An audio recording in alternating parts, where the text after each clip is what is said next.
Good afternoon. I am Monica Pica with Sachs Healthcare, and I will be your technical producer for today's webinar.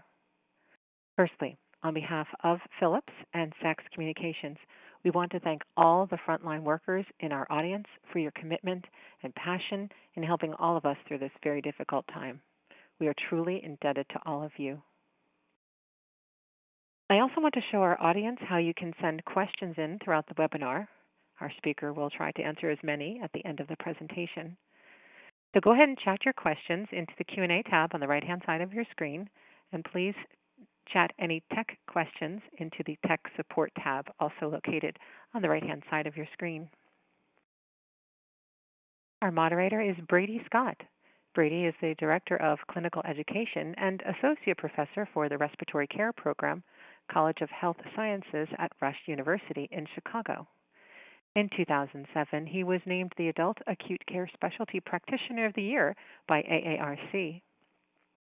He has lectured at regional, state, national, and international conferences on topics pertaining to respiratory care. His research interests include simulation-based education and emergency critical respiratory care. Welcome, Brady. Good morning and good afternoon to all of you, and thank you, Monica, for that very kind introduction. The title of today's webinar is Clinical Skills for Non-Invasive Ventilation Success. Speaking today on this very timely topic is a colleague and friend of mine, Tyler Wise. Tyler is currently the clinical specialist and supervisor in the Department of Respiratory Care at Rush University Medical Center in Chicago. He has earned several certifications, including asthma educator and adult critical care specialist. He has been awarded Outstanding Clinical Educator multiple times at Rush, as well as presented at numerous regional and national medical conferences. More recently, Tyler was named one of Chicago's notable healthcare heroes of 2020 by Crain's magazine for his work in the COVID-19 crisis. Our speaker will be disclosing the following. Tyler has no financial relationships associated with this presentation. This educational activity is approved for one contact hour for nurses and respiratory therapists. And there you can see the accreditation statement from Sachs Healthcare.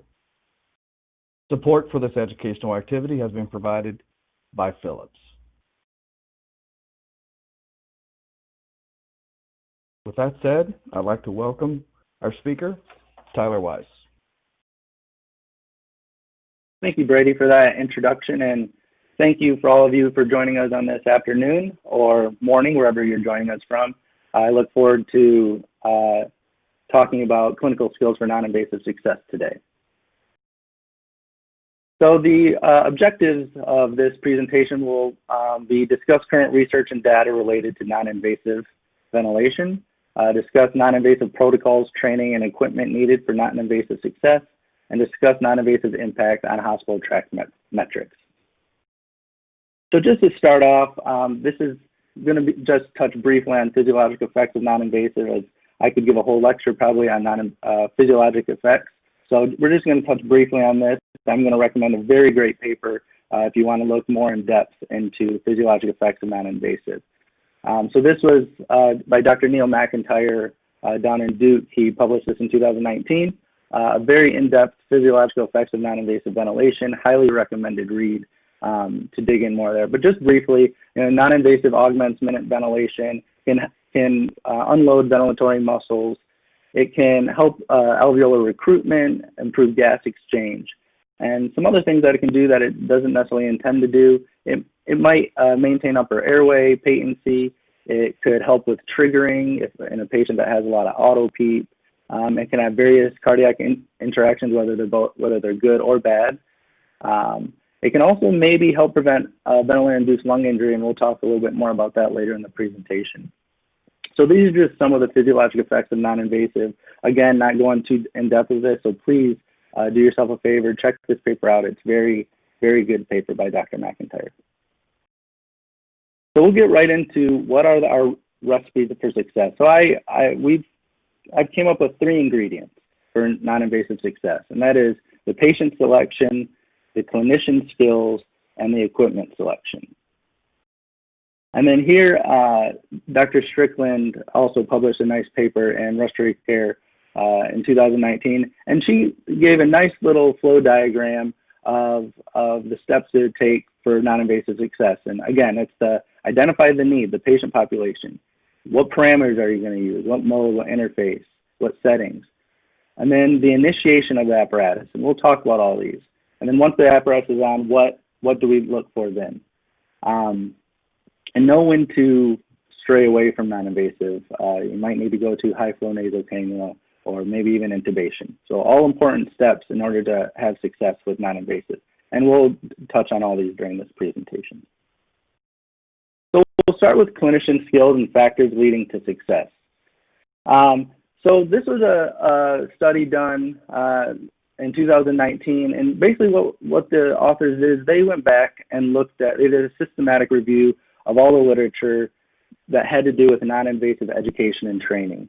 They wanted to identify if there were some clinical trials that improved based on non-invasive success. And unfortunately, what they found is they did not find any non-invasive success, randomized controlled trials. So what they did, they found a few studies on simulation-based training, indirect evidence here and there. So what they did is they took the data they found, they compiled a panel of experts, 64 experts across the world, and they came up with a criteria of what they think would be beneficial for a non-invasive training program.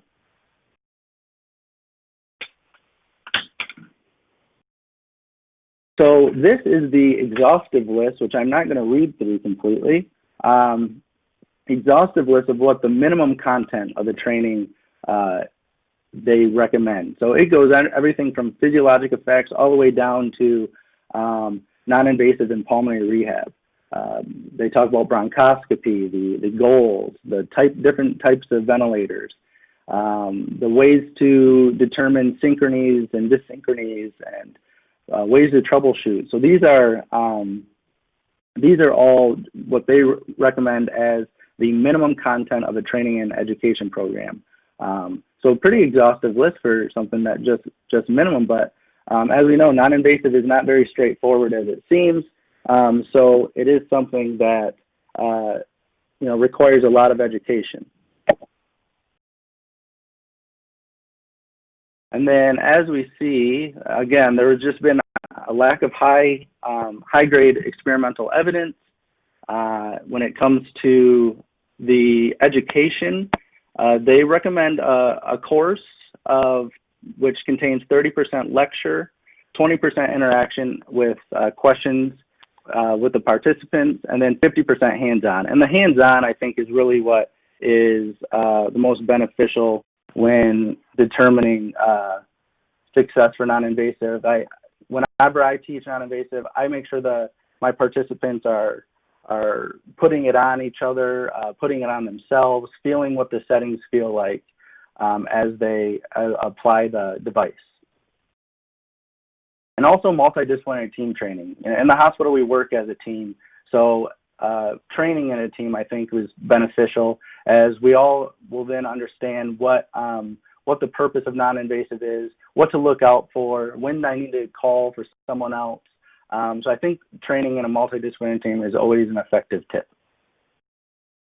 And this study here, study, the authors reached out to high-performing hospitals, and high-performing hospitals were considered hospitals that use non-invasive on a high percentage of patients, COPD patients specifically, that would have required a mechanical ventilation, but they were treated with non-invasive ventilation. And they reached out to them, respiratory therapists, physicians, and nurses, to basically just ask questions, what makes you guys successful?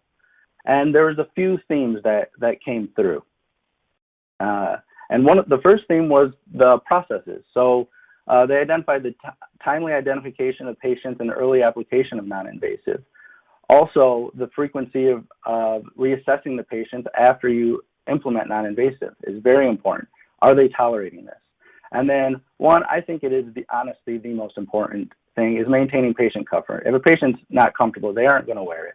And then you are just setting yourself up for failure. So making sure the patient can tolerate it and then reassessing if it's actually working for them. Another theme was structural elements. So do you have adequate equipment at the facility? Do you have an adequate number of skill level of respiratory therapists? And are pulmonologists and intensivists available around the clock? Having all these things together, they thought had led to non-invasive success. The next theme was contextual factors. So clinician buy-in. So this goes, physician buy-in, nurse buy-in, RT buy-in. Are we all on the same page when it comes to using non-invasive for our patients? Because as a respiratory therapist, non-invasive is much more labor-intensive than just intubating a patient. But there are so many more benefits to using non-invasive that, again, we'll talk about. So having that buy-in. Respiratory therapist autonomy, allowing the respiratory therapist to manage the patient without having to chase down a doctor and ask, what settings do you want to switch to? Just let respiratory therapists have autonomy in managing the non-invasive. Again, the interdisciplinary teamwork, I've already touched on that, just working as a team. And then education, and they found that didactic, so having an actual didactic training session, as well as just experiential learning, just having more experience with it, helped improve the uptake of non-invasive. And then the last theme that came across was system level approach. So hospital policies and protocols. All these institutions had some sort of a hospital policy or protocol, which helped increase the RT autonomy. It was easier to follow and implement. Also, they had hospital leadership that provided funding for the equipment needed, as well as staff. And then they also supported the contextual factors that I just talked about, which were, the autonomy of the respiratory therapist, interdisciplinary teamwork approach, and just further protocol development. And then indirectly, some quality improvement efforts can lead to non-invasive success, such as efforts to prevent ventilator-associated pneumonia, decreased ventilator days, and shorten hospital length of stay. Those are initiatives that indirectly will probably use more non-invasive to try to prevent some of these metrics here. So now that we've talked about a little bit about training, as we know, there's not a whole lot of data out there right now, so more research needs to go on training. But let's get to patient selection, which is a pretty concrete for the most part, and what patients will benefit from this. So again, we're following the theme of the recipe. So let's look at the patients that we have a wide range of. So again, non-invasive, there is a wide range of use for non-invasive, some more concrete than others, and we'll again talk about some of those. So COPD exacerbation, asthma exacerbation, neuromuscular diseases, cystic fibrosis, cardiogenic pulmonary edema, immunocompromised patients. De novo acute respiratory failure, I have a little asterisk there. De novo acute respiratory failure is respiratory failure in patients that don't have a pre-existing pulmonary or cardiac history. So something like a pneumonia leading to ARDS in a patient that does not have any pulmonary or cardiac issues at baseline. There's an asterisk there because there's some controversy in that, but I'll talk about that later in the presentation. And here are just a few other things. We use a lot, facilitate weaning, as well as post-extubation, extubating straight from non-invasive to, invasive ventilation to non-invasive. And we use a lot in the DNR and DNI because it's the last choice that we can use without intubating. I left one out, but I will talk about it. As we all know, I'm sure we're all aware of the virus going around right now. So the coronavirus, so pandemic viral illnesses. So very controversial, using non-invasive, mostly for healthcare workers' safety. So I'm just going to read one little snippet. I agree with this statement, and that's all I'm going to talk about pandemic viral illness. And this is based off the SARS and H1N1 pandemics in the past. So they suggest that experienced centers equipped with negative pressure rooms could reasonably offer to these patients a non-invasive positive pressure ventilation trial in proper hygienic conditions. Careful attention should be paid to the choice of the interfaces and circuits, so non-vented devices, and in the setting of the ventilator to reduce the risk of NIV-related transmission of infection to healthcare workers. Again, if you can do it and you can do it safely, it's reasonable to give these type of patients a shot, but be obviously careful due to the risk for healthcare workers. And then these are just some of the guidelines from the ERS and ATS. We'll just talk about their recommendations and their strengths of recommendations. So non-invasive in the acute hypercapnic respiratory failure due to COPD exacerbation, this is like the gold standard non-invasive. So they do recommend the use of non-invasive in COPD exacerbation, strong recommendation with a high certainty of evidence. They also recommend a trial of it when considering intubation. Try that before and unless the patient is immediately deteriorating. Again, a strong recommendation. Another one of our kind of slam dunk gold standard indications for non-invasive is cardiogenic pulmonary edema. Again, they agree, they recommend utilizing non-invasive or CPAP for patients with cardiogenic pulmonary edema. Again, a strong recommendation. This is just talking about if you have acute respiratory failure due to cardiogenic pulmonary edema and you're pre-hospital, do they recommend the use of CPAP or positive pressure? And again, they do recommend patients trial use of CPAP or bilevel non-invasive when they have cardiogenic pulmonary edema in the pre-hospital setting with conditional recommendation. And now we get to this more controversial. Should non-invasive be used in acute respiratory due to acute asthma? There currently is no literature out, no evidence stating that this should be routinely done. So the ERS and ATS do not give a recommendation based on the lack of evidence. However, I will say that me personally, I routinely use non-invasive in acute asthma patients and have had good success. Out of the 6 years I've worked as a respiratory therapist, I have intubated one patient with an asthma exacerbation. But again, it's knowing how to monitor your non-invasive, know when's enough is enough, and you have to escalate to intubation. Should non-invasive be used for acute respiratory failure in immunocompromised patients? Again, they suggest early non-invasive for immunocompromised patients with acute respiratory failure, and this is a conditional recommendation with moderate certainty of evidence. And lastly, this is just a list, and it shows you the certainty of evidence. The more plus signs you get, the higher certainty of evidence that it is a good indication for non-invasive. As you can see, there's a few with no plus marks, and that is your acute asthma exacerbation, your de novo respiratory failure, which I already talked about, and again, we'll talk about further, and your pandemic viral illness. So now that we have our patient selection, let's talk about equipment. So some major considerations that one should take is, are you familiar with the device? What are the leak compensation capabilities? Because for those of you that have managed non-invasive, you know that it leaks a lot depending on facial hair, patient anatomy, if they have an NG tube in, many different reasons why non-invasive leaks. So what are the leak compensation capabilities? Is an important factor to consider. What type of monitoring capabilities does it have? What parameters is it feeding back to you that you can monitor? What type of modes? Various ventilators have different modes. Kind of before you even have a patient and it's kind of in the startup, but how much do these devices cost when you're deciding what devices you want to bring into your hospital? How much do they cost? And what exactly is it you need for your patient population? And then portability. Is this a patient that you're going to have to transfer it across the hospital once you put them on? So you need to know if your device is portable. There's a couple different kinds of ventilators. There are non-invasive ventilators that are made for non-invasive, and then you have your critical care ventilators that we're used to for our mechanically ventilated patients, intubated mechanically ventilated patients. So there's some differences there between the two.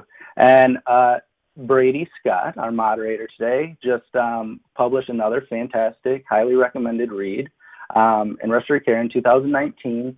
And he did a very in-depth discussion about all the different types of non-invasive ventilators,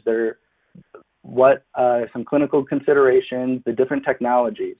So again, a very highly recommended read, but we'll go through a couple of the points he made in this paper. So for a non-invasive ventilator, it's a single limb circuit.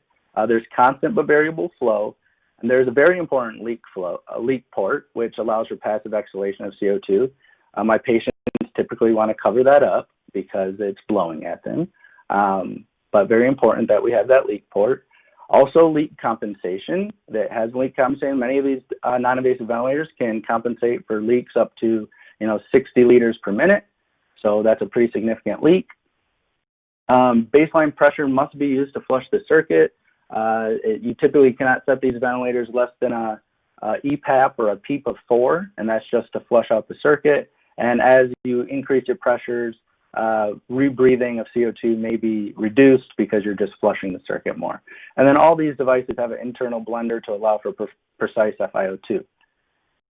And then critical care ventilators, these are very common in the ICU setting, a lot of times easily accessible, especially if you're extubating someone to non-invasive. You can just switch over to the non-invasive mode on the ventilator, pop on the mask, and then your patient is already there without another piece of equipment.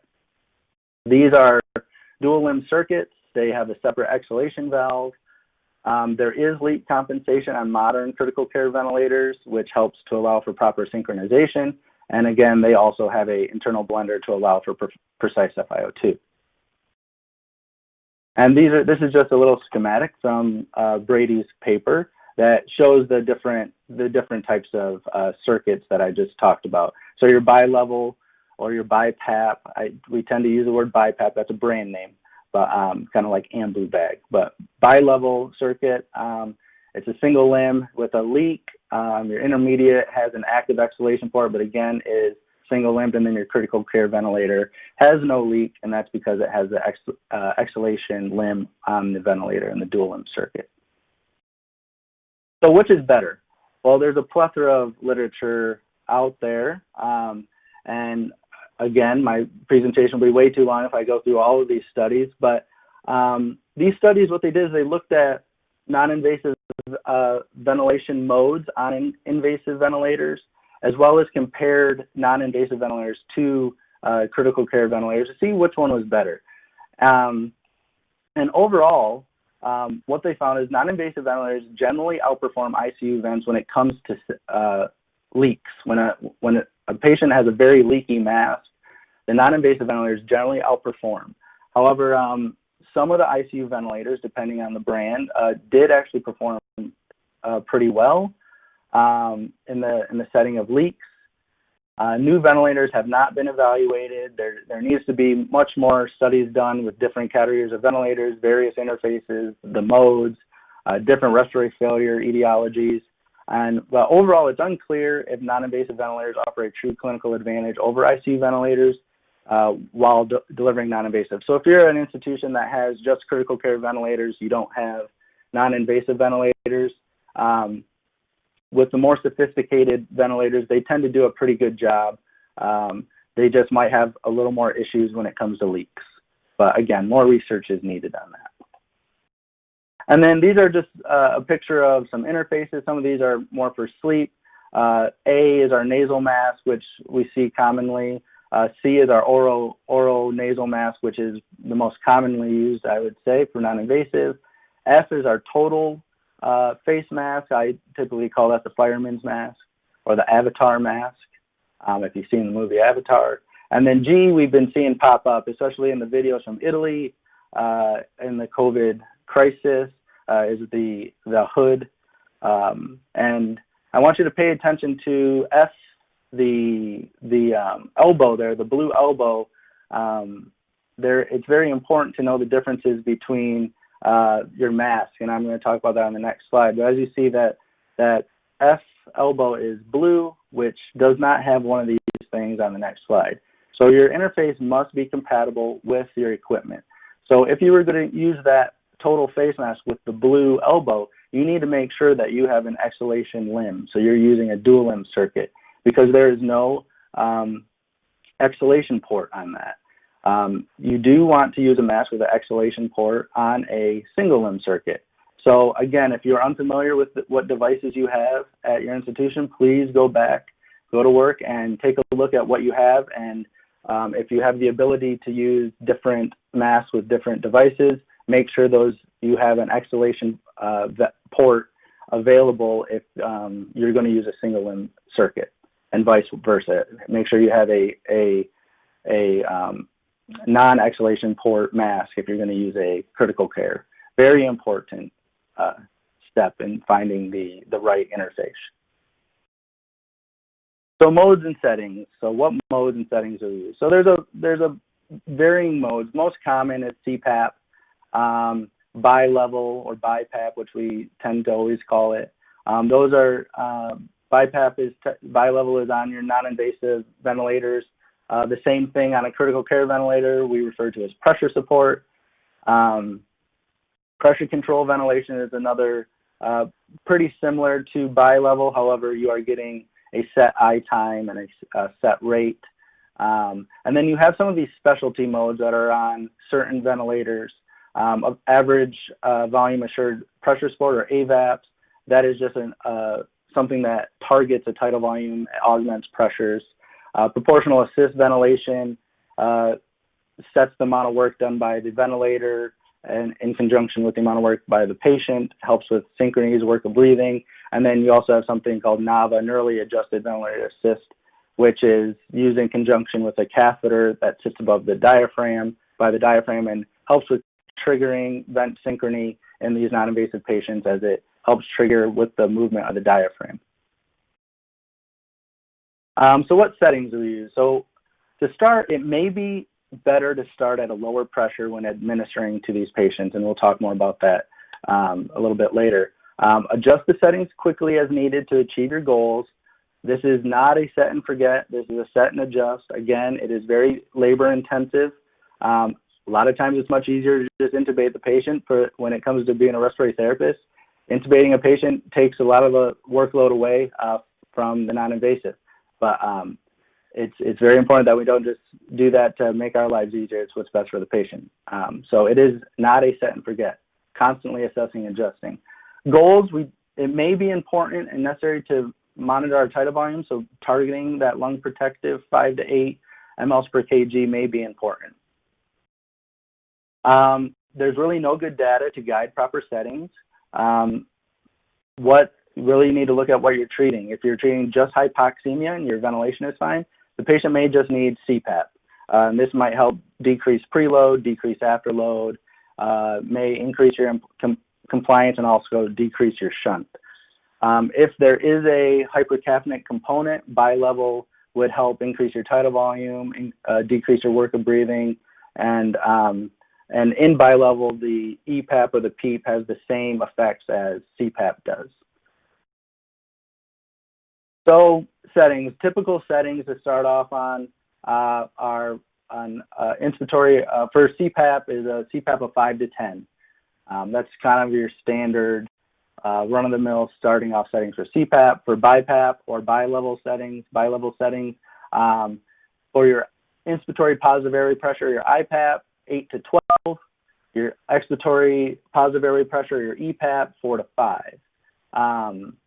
But when you're setting that up on the critical care ventilator in the pressure support mode, pressure support of 4 to 7 and a PEEP of 4 to 5. Now, there's a very important distinction to make here when comparing the non-invasive and critical care ventilators, and it's the way that we talk bedside. It's to confuse everyone. As a respiratory therapist, if I had someone on a non-invasive ventilator on an IPAP of 12 and an EPAP of 5, I would say they're on 12/5. Technically, that's kind of wrong, but that's just our lingo that we use bedside. Now, if I was to take that patient off the non-invasive ventilator and put them on the critical care ventilator, and I wanted them on the exact same settings, I would have to set the pressure support of 7 and a PEEP of 5. And I would say then, if the patient was on this ventilator, I would say the patient's on pressure support 7/5. Again, they're on the exact same settings, but I said 2 different numbers, so why is it the same? Well, in the non-invasive ventilator, the IPAP is your total pressure, and the EPAP is your PEEP. The difference is 7. That's your pressure support. So again, when you're communicating what settings the patients are on, it varies between what device you're on. And again, the lingo we all have routinely used is confusing. So Just try to make it clear when you're communicating to the team. Now this, I think, is the most important part of compliance for non-invasive. After you figure out what patient and the type of equipment, this is the art of respiratory care. Actually talk to the patient. They are humans. So talk to them, let them know what you're about to do, gain their trust, explain what it's going to feel like when you put this on their face, because again, it's not something that a lot of people may not have ever experienced before. Sit them upright, connect the mask to the circuit, connect on the initial settings. Again, I typically start lower, and this may just help with increasing compliance. I don't start them where I think I'm going to end up. Don't attach the mask without any airflow going through it. Hold the mask up to them, or let them hold it to their face if able. Don't worry about the straps quite yet. Let them get adjusted to the pressures and as you're titrating up. And then once you get all that, you get the patient on, they're comfortable. Now is your time to reassess and adjust as necessary. You need to recognize failure, and you need to closely monitor and recognize when the patient's failing, because that is when you need to escalate to something else. Signs of failure might include worsening gas exchange, mental status changes, just vital signs are worsening, or the patient is just saying, I can't tolerate this. And when I have a patient that fails, I typically have 4 or 5 masks in the room, because I make sure if they're complaining because it's a mask issue, I try many different masks to ensure I have done everything possible for them to be compliant with this if I have to end up intubating them.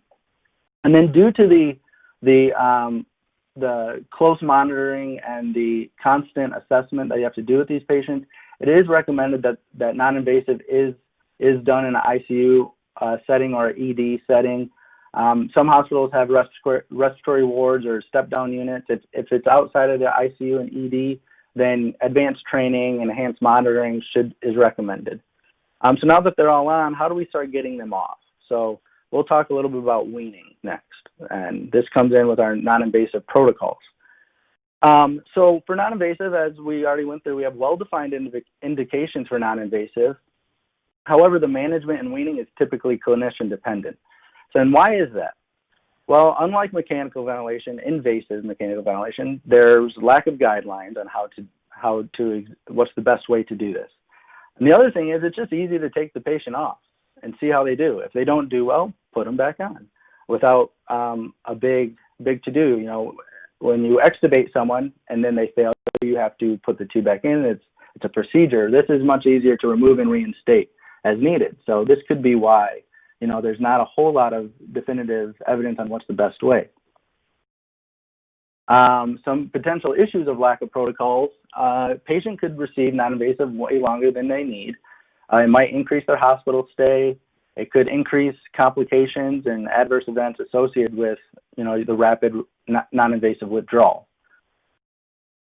So there were some studies that were out here that have been conducted. This one was in 2012, which they looked at a protocol-directed non-invasive weaning protocol versus a physician-directed weaning protocol.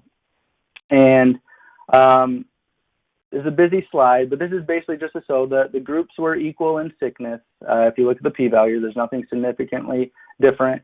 And both groups, the protocol-driven, which was respiratory therapists, were the ones following the protocol versus the physician-directed. They both had 40 patients, and they both successfully weaned. The protocol-directed was 37, and the physician-directed was 36 patients. So seems like either way is good, right? Well, let's narrow in a little bit more on the details of this study. Let's look at the duration of ICU stay. Well, the protocol-directed group had a statistically significant lower ICU stay, as well as they had a lower duration of non-invasive compared to the physician-directed group. So this suggests that, you know, allowing your respiratory therapist to have autonomy and having a protocol may actually decrease ICU length of stay days, as well as just the duration of non-invasive for these patients. Overall, between the two groups, it didn't statistically significantly decrease the duration of hospital stay, but they at least were out of the ICU sooner. Let's see here. The next one here, this study looked at 3 different strategies of weaning and which one was better. So there's 3 strategies of weaning non-invasive. Group A got immediate withdrawal from non-invasive and monitored on spontaneous breathing. This is after they met certain clinical criteria. Then they were randomized to one of these groups. The group B was a stepwise reduction over the course of the day, 4 to 6 hours or so, based off of vitals and ABGs. And then group C was another stepwise reduction. However, this was over a course of 3 days. So 0 to 16 hours, they would get non-invasive. Day 1, they'd go down to 12 hours. Day 2, 6 to 8 overnight. And then day 3 would be the withdrawal. So they looked at the outcomes compared to these 3 strategies. And what was found was that non-invasive was successfully withdrawn in 76% of the group A, which is the immediate withdrawal, 90% of the group B, which is the kind of the stepwise approach over the course of hours, and then the group C, 86% were successfully withdrawn, and that was over the course of 3 days. However, this was not statistically significant. However, the total duration of non-invasive and hospital length of stay was lower in the immediate withdrawal and the hourly stepwise approach when compared to group C. So this suggests that maybe the group C was maybe a little bit too conservative in the weaning practices. So the hospital length of stay in the immediate withdrawal and the stepwise approach seemed to be was significantly lower. However, they weren't significantly lower when you compared A and B, and you can see the p-value of 0.06. So what's the verdict? So it's reasonable to adjust the settings based on vital signs, ABGs, and target tidal volume, respiratory rates, and lower the PEEP and FiO2 as tolerated. It is also reasonable to do an immediate withdrawal with monitoring and reinstituting if necessary, based off of that data. However, there's still more research needed on various weaning methods of non-invasive, especially in different settings of respiratory failure, different etiologies of respiratory failure.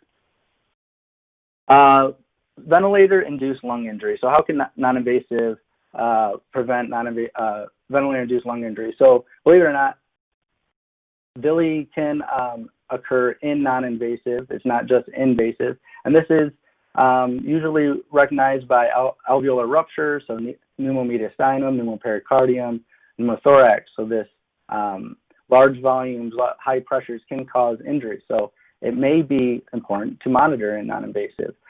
There's also lung injury that can occur with that's not associated with extra-alveolar air, which would be high transpulmonary pressures, excessive stretch, atelectatic trauma, which is collapsing and reopening of alveoli.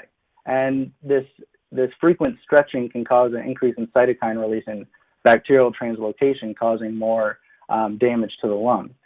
So in reducing VILI in non-invasive, can we do it? So maybe, why don't we just try lung protection goals in non-invasive?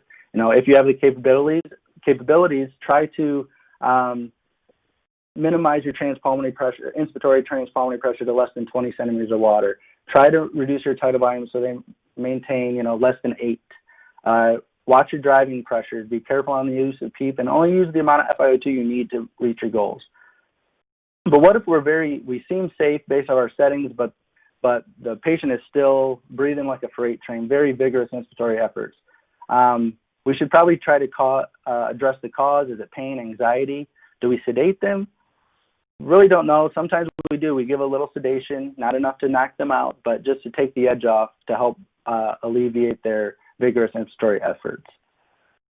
And this is just a little schematic of how we monitor ventilator-induced lung injury in intubated patients and what we should do in non-invasive. And basically, what the far right column basically says, if the problems continue to occur on non-invasive, then you should abort non-invasive and intubate before causing more damage. And that's with all things: high tidal volume, biotrauma, adverse heart-lung interactions. If you continue to see the effect you don't want to see, then it may be time to abort. Now we'll talk briefly, our last little bit, on metrics and outcomes.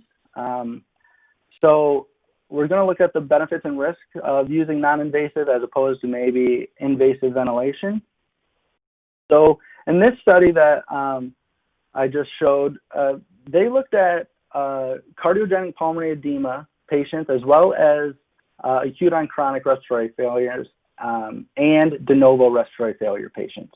So patients with acute on chronic respiratory failure, cardiopulmonary edema, and that de novo group, which I defined for you. And basically they looked at the patients that were initially treated with non-invasive compared to the ones that were just intubated, and looked at the difference.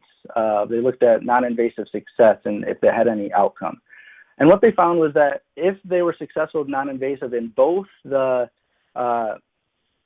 pulmonary edema and chronic respiratory failure group, as well as the de novo group, if they successfully used non-invasive, their mortality was lower and they had a shorter ICU length of stay. However, if they failed and had to be intubated, only the de novo group had a higher mortality. So this is where that controversy comes in on using non-invasive with de novo respiratory failure and needing to monitor it very closely on when is enough and we need to intubate. Also, this one's more just common sense, at least in my opinion. There was an increased ICU stay for the cardiogenic pulmonary edema and acute on chronic respiratory failure group only when they failed. However, it didn't affect their mortality. So if you intubated them, they're going to stay in the ICU a little bit longer, and that just makes sense. This is a really good study. There was a retrospective study of a large group of COPD patients. And again, they looked at patients that were either treated with non-invasive initially or were intubated initially, and they looked at the outcomes. And when comparing this in the COPD population, non-invasive was associated with significantly lower mortality rate. There was a lower risk of hospital-acquired pneumonia. There was a 19% shorter hospital length of stay by almost 2 days. The costs were 32% lower, right under $6,000 less cost. However, there was no significant difference in the 30-day all-cause readmission of COPD-specific readmission. That could be attributed to just the fact that these patients still need education on how to stay out of the hospital. But in terms of inpatient, they appeared to be much more successful when placed on non-invasive initially. And lastly, the last metric is mask-related pressure ulcers. This is something we see all the time, and we try to get better at all the time as well. With non-invasive, the pressure of the mask can reduce the blood flow, causing necrosis and pressure ulcers. And as many of you know, the CMS does not reimburse this anymore for hospital-acquired pressure injuries, and they are expensive. So pressure ulcers cost $3.3 to $11 billion in the U.S., and the chronic care of these ulcers can cost up to $22 billion. Individual care costs, hospitals, $500 to over $70,000 per pressure ulcer. So very, very pricey for a hospital to deal with these hospital-acquired pressure injuries. Skin breakdown can occur from 2 to 50% of non-invasive cases within the first few hours, and it's almost a guarantee if the patient is on non-invasive for 2 days straight. Just about a guarantee they're going to get some sort of skin breakdown. It's most common on the bridge of the nose. There's very little tissue there. It's just bony prominence.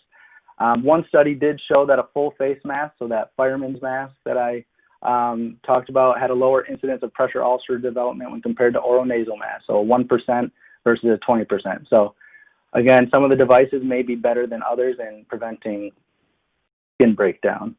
So tips to prevent and reduce skin breakdown: monitor closely and assess the skin regularly. Talk to the patient again. Are you having any soreness on your nose, any soreness anywhere? And if they are, if you're noticing soreness or you see that there's redness, change to a different interface. Take the pressure off of that area and let it breathe for a little bit. No measured leak is not beneficial with non-invasive. So non-invasive is leaky. A lot of clinicians, they think they'll just tighten the mask as tight as they can to get rid of the leak, while you're just leading yourself into a whole bunch of problems with skin breakdown. So again, these ventilators have leak compensation, so it's okay to have a little bit of a leak. Some places, including my institution, we instituted this prophylactic dressing placement on the nasal bridge. We did this, and we did actually see a decrease in skin breakdown. So, and there are some studies out there on various dressings to place. And then also just change therapies. If you're trying different things and there's still continual skin breakdown or soreness, but the patient can be on a high flow nasal cannula and meet the same goals, then maybe just push them on that. So overall, non-invasive can reduce mortality, hospital-acquired pneumonia, ICU, and hospital length of stay, and costs in various patient populations. Non-invasive for that de novo group that I talked about should be monitored very closely and know when to give up, because studies have shown that when you intubate them, that when they fail non-invasive, their mortality does increase. And then device-related pressure injuries cost a lot of money, specifically the hospital. So must monitor closely and intervene early. So we'll just wrap up here. This is the last slide. We're coming back to my first slide pretty much. So again, the recipe for success for non-invasive, I think, is just depicted perfectly here by Dr. Strickland's flow diagram, which is first you need to identify the need for the patient. Then you need to determine what parameters, what settings, what interface you're going to use, what's going to be right for the patient. And probably, again, my most important one is initiating non-invasive on the patient. You know, actually getting them to tolerate the mask on, because if they don't tolerate that, they will not succeed. And then once you have it all on, assess for the tolerance, know when they're failing, know when they're responding, and know when to move on to something else, like a high flow nasal cannula or potentially intubation. So that concludes my presentation. I thank all of you guys for listening. At this time, I'm going to hand the presentation over to Brady, who will field some of your questions, as well as talk to you guys about CEs. Thank you, Tyler, for that most interesting and thought-provoking presentation. Before we get started with some questions, I would like to remind the audience about how they could attain their CEs for this activity. So again, this educational activity is approved for 1 contact hour. You can obtain your CE credits by going to saxtesting.com/BO. You see that's saxtesting.com/BO. You will need to register at the site and complete your evaluation upon successful completion, you'll be able to print out your certificate of completion. And as a reminder for everyone, support for this educational activity was provided by Philips. An archived version of this presentation will be provided on the website betteroutcomes.org, and just to look at that one more time, just to make sure you get it right. Betteroutcomes.org there's a hyphen in between better and outcomes. You'll get an email that will be sent to all registrants when it's available, and the on-demand version of this presentation will be accredited for nurses and respiratory therapists. So with that being said, we'll get started with some questions, Tyler. Again, very nice presentations, and you really sparked a lot of conversation over here on the chat board here that I've been monitoring throughout this presentation. A couple things I just wanted to address.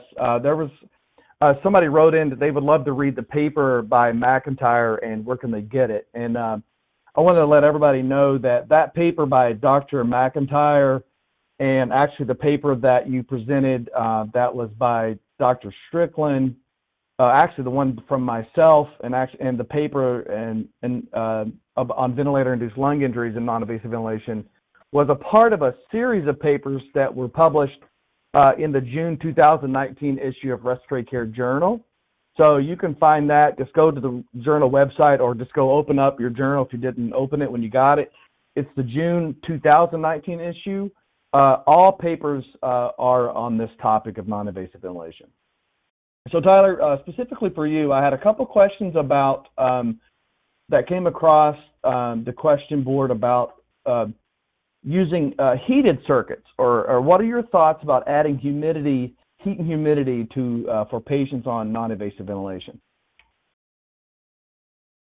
Yeah, that's a very good question. I personally, if I'm on, I would like humidity just with the dryness. Again, I think that helps with compliance, because one of the main complaints from patients is my mouth is so dry, like I can't tolerate this. So I think having that humidity does help. It also helps if they do have any secretions. Obviously, you don't want to use non-invasive with, if they have copious secretions, but it can help, just keep things loosened up.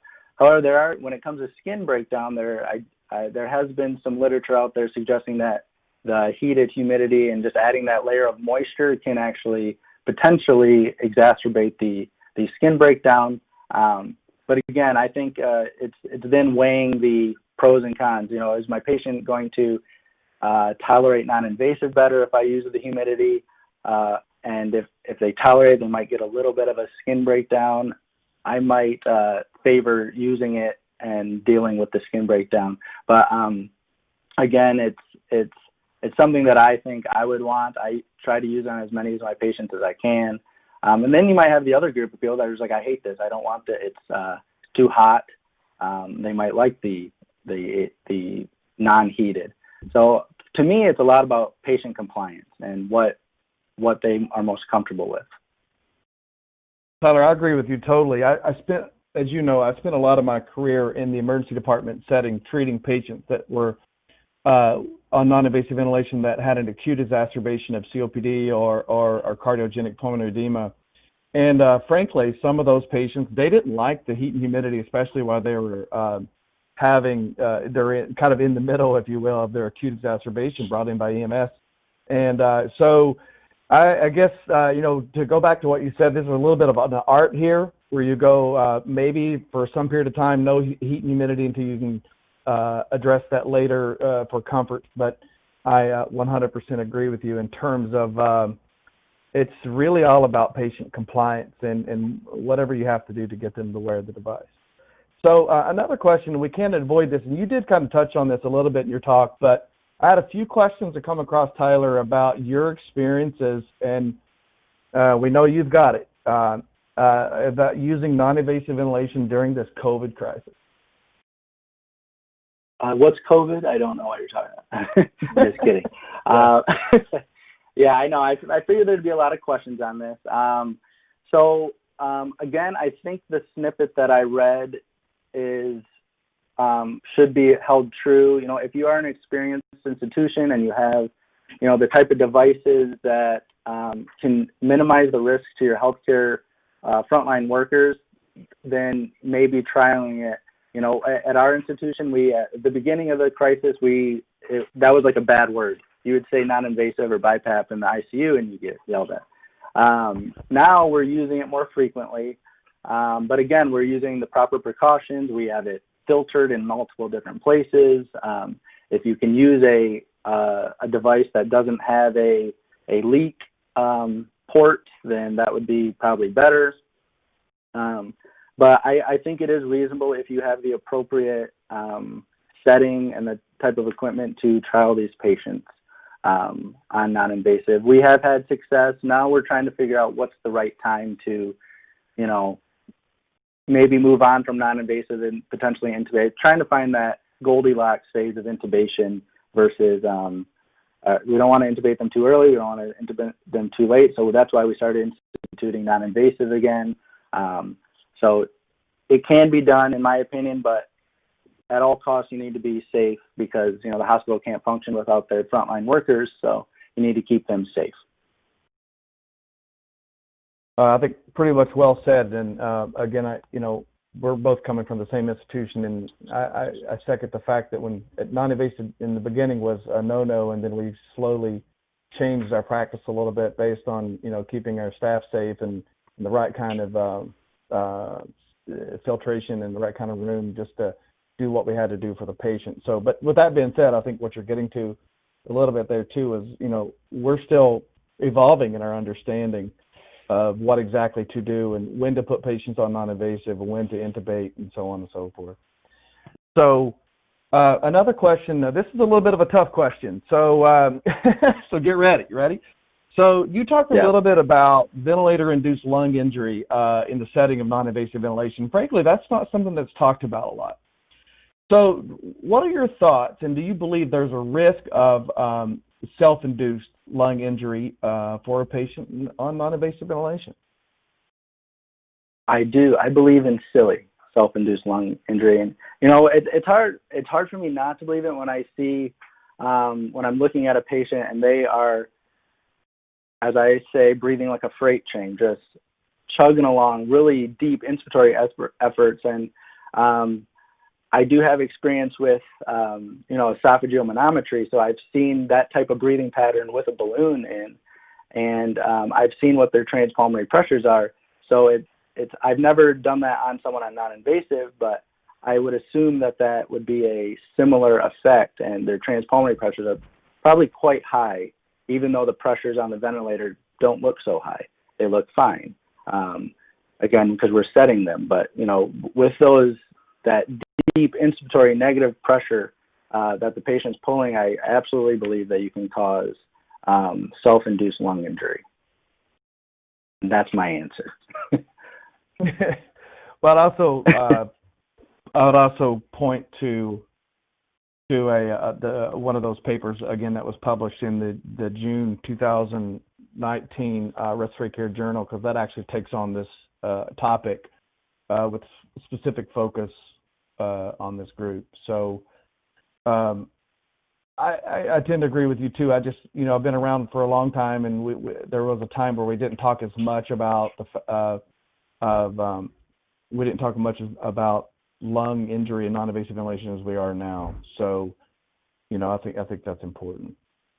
So, Tyler, it looks like we may have time for maybe one more question here. And boy, they're really coming in fast here. So I'm trying to get to see if I can get to something that maybe you can answer relatively quickly, since we're running out of time.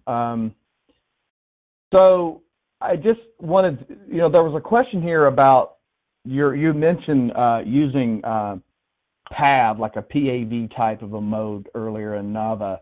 And do you have any experience with those, or can you comment any more about those at all? I wish I could. I have absolutely zero experience with those two modes.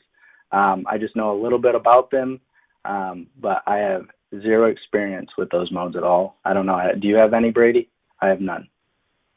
I don't have experience. I know that there's a version of like a PAV sort of version on non-invasive ventilation. I have not used it, but I think that's an interesting concept, and there's definitely some literature out there that has taken a look at this. But I encourage the audience here that perhaps may be interested in research and developing our practice as a non-invasive to maybe help look at this further and maybe see if these modes have a place in providing non-invasive ventilation successfully.